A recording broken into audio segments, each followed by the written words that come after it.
Let's do it. AD, you said it earlier. Mo Salah,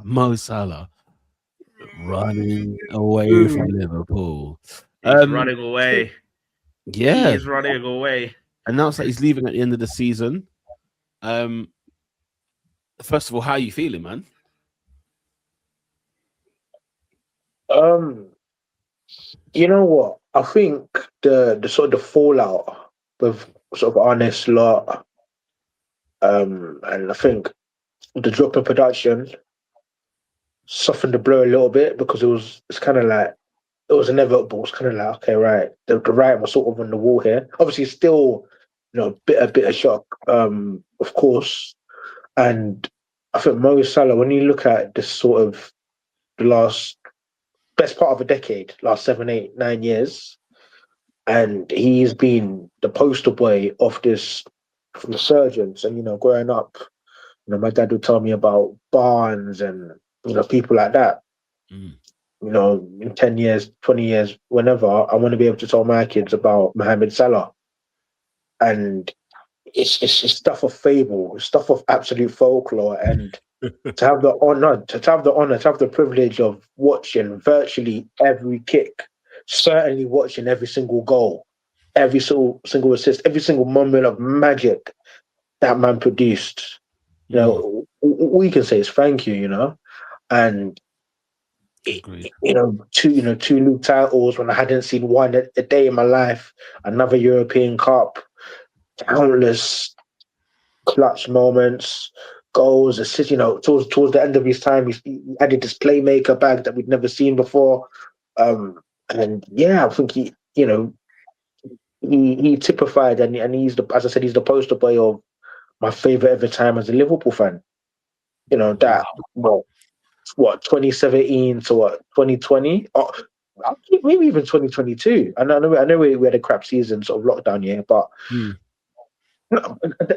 why does it stop there when we won the league last year? You know what I mean? Like Yeah. it's just I think the only, and this isn't necessarily a blemish on him because it is fine margins. It's scary to think that it could have been even more. Like he could easily be sitting in about 3 European Cups, 4 or 5 Premier League, about 4 Premier Leagues easily. If a couple of other results went elsewhere, but honestly, all you can say is thank you, Mo Salah. What a man, what a legend, and to actually sit down for minute one, and God willing in May, the final kick, to watch it all right before my very eyes. What more can I say? Literally, the most goals anyone's ever scored for Liverpool in my eyesight, it's him. Most assists, it's him. Yeah, man. Yeah, what a guy. What a guy. Serious guy. It's a real shame that Mo Salah became arguably, one of the best players in the Premier League in this social media era, because the way that he is spoken about is not at all befitting of the legacy that he has left on the Premier League. Like, he was so good for so long that it just became inevitable. Like, it was just a consistent. Salah was always going to turn up for Liverpool. And it's like, I always hear United fans talk about, there's always the thing of, United, Salah always scored against United. Bruh, I feel the same way about Chelsea. Like, he always bagged against so many teams. Like, you know what I mean? There's so many of our teams that we can't say about that as well. That's what I'm saying. Yeah, no, that's what I mean. That's what I mean. Like, every team will be like, yeah, Salah always bagged against us. Like, it's a personal experience. It's not. I think he bags over 50 goals in top 6 games alone. Yeah, disgusting. So I'm gonna say this: there's very few players I absolutely despise, and I say despise because I absolutely respect them. Thierry Henry, because he's an absolute legend, one of the greatest, if not the greatest, Premier League player of all time. Sergio Aguero, because he provided nightmares in the early 10s. And the third one is Mohamed Salah. That guy is, for what he proved in the last 9 years, and you forget about his story. Remember, he was the Chelsea reject, the one that you just let go into Serie A. and came back, and we're thinking, why has Klopp done this? Lo and behold, look what he's produced. He's a Premier League legend, and I have whole hearts to him. Hats off to him. As a United fan, I am glad he is gone. But it is nothing but respect. It is nothing but respect for Mohamed Salah. That is all I can say about him. Can you imagine how it feels to have had arguably Liverpool's greatest Premier League player ever and arguably Manchester City's greatest Premier League player ever on your books at the same time, but your club was too stupid to realize the potential in front of them? That's crazy behavior, man. That's crazy. It's crazy behavior. Wow. You sold them. When you put it like that, It's a fumble of the highest of epic proportions. It's a fumble of epic proportions. Like since Chelsea obviously won the league in 2017. Since then, you could argue De Bruyne and Salah have been the two best players in the Premier League. We had them on our books and got rid of them.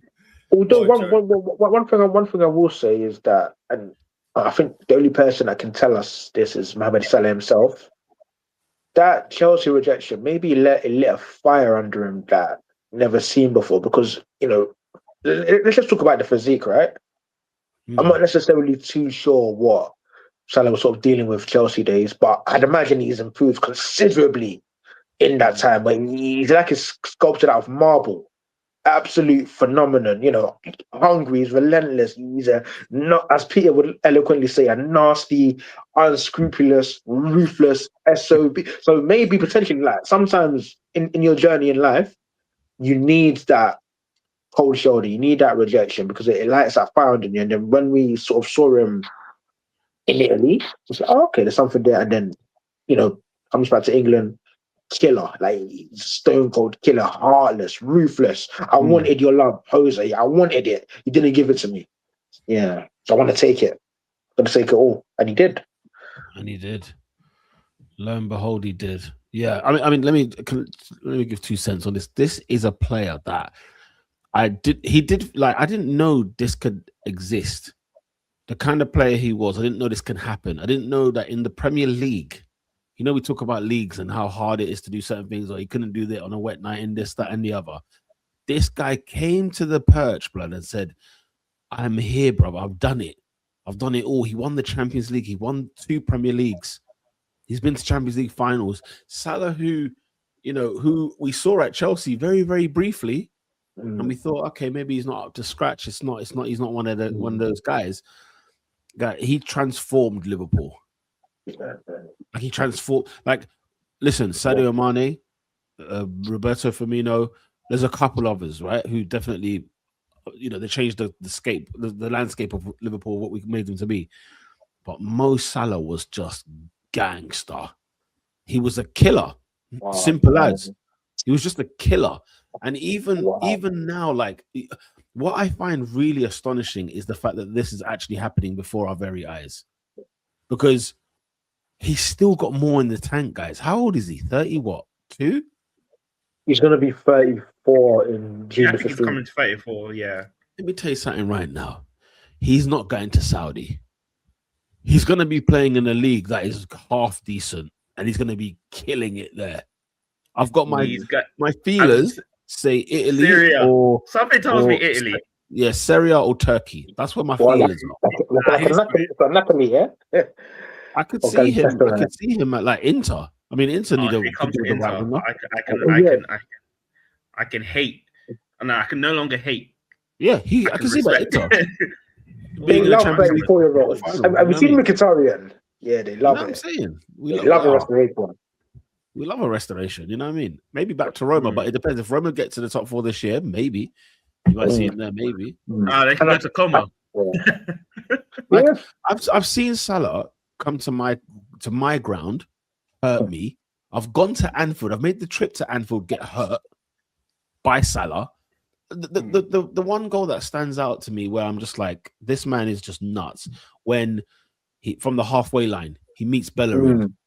Corner kick to Arsenal, the ball gets cleared up. Bellerin's the last man on the halfway line.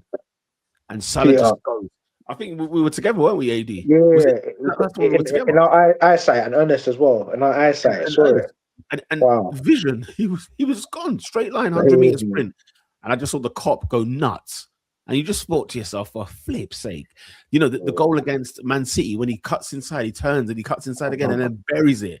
My God, the performances against Man United, especially in the 7-0, that was like, I saw Salah just say, nah, bro, I've had it. His goal against Leeds, opening day of the pandemic season, I was like, this is nasty behavior. There's goals I will never forget from that man. You know what, Peter? This is just purely for case in point and example, right? But hearing you talk, it was almost saw like a Cristiano Ronaldo style evolution, where you talk about, you know, where Salah was. He was this skill. Remember, Salah used to be the skillful. I'm sure Oscar will tell us, you know, the skillful, maybe even unimpactful winger, right? Then you added a bit of devastation. Then when you mentioned that Leeds goal, that was really crucial to me, because in my mind I'm like, okay, he became a marksman. And then last year, when he started doing the bow and arrow celebration, it was like, all right, you know, this is the arch of infamy. He said to burn down everything. He's on a mission. He's Robin Hood. Yeah, man, it's great. Yeah, it's crazy. Yeah, we've seen him grow and become a man, a leader, from a timid boy to. Yes. Just look at his influence in that Liverpool squad. Like, they all go to him. Like, oh man, I want to study. I need to study what he changed in his life. You know, there's a moment where people just change their lives. Yeah. When he was a Basel player, when he was a Chelsea player, when he was probably even at the beginning, you know, Fiorentina and Roma early stages. There comes a point, Oscar. There came a point where this guy, a knob got turned, a switch got turned. We're not going on like this is Basel. Listen, this isn't Basel Salah. It's the same way in Cristiano Ronaldo. Cristiano Ronaldo, for example, when he joined Man United, it was potential. Then something switched. 06, 07 happened. 07 season, that 06, 07 season, when he basically won them the league at some point. I think that away game against Fulham sticks to my mind. And I was like, oh snap! We stopped booing him after that. Here's where I view it differently. And I think with Salah, and I'm so glad you brought up Cristiano Ronaldo, because I think that's another great example. But I just think, just life in general, let's even take it away from football. You have to just show up consistently. Like, when you show up consistently and put your reps in, there's going to be a moment to the outside world where it looks like there was this crazy shift. But really and truly, it's just you going crazy. Now, when it comes to Ronaldo and when it comes to Salah, like, before they hit that turn, there was great potential in both of them. Like, great potential. From sporting days, Ronaldo was one to watch. Fergie brought him in. He came to the Prem, and everybody was like, he's all right. But, like, he ain't like, you know, first season was like, ain't really worth the hype. He's not a killer. Yeah, he's not a killer. Same with Salah at Chelsea. Obviously, we'd already seen Salah do a bit at Basel when he was, you know, he was scoring goals in the Champions League and looking a little bit dangerous. But, like, I think, and like I mentioned with the De Bruyne thing, I rate the scouts of Chelsea at that period, because they were scouting good talent. They saw something in Salah at that young age. I think the guy just said, I'm not stopping.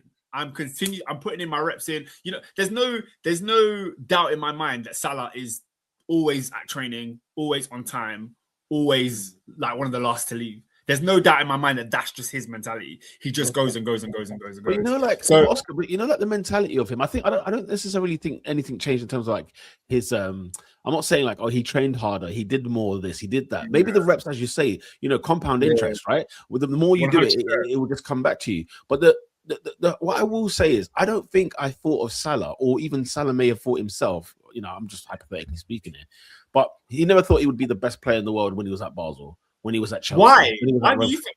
Because I just have that, because there's a way that you carry yourself, where you think it's almost like you're better than you think you are before you're even the best. Like, there's some players who just carry themselves in a way. Like, I bet Ronaldo, in a weird way, thought he would be the best player in the world when he was in his early days at Man United. Like, I bet he thought that, because all those stepovers and skills, it was almost like to show.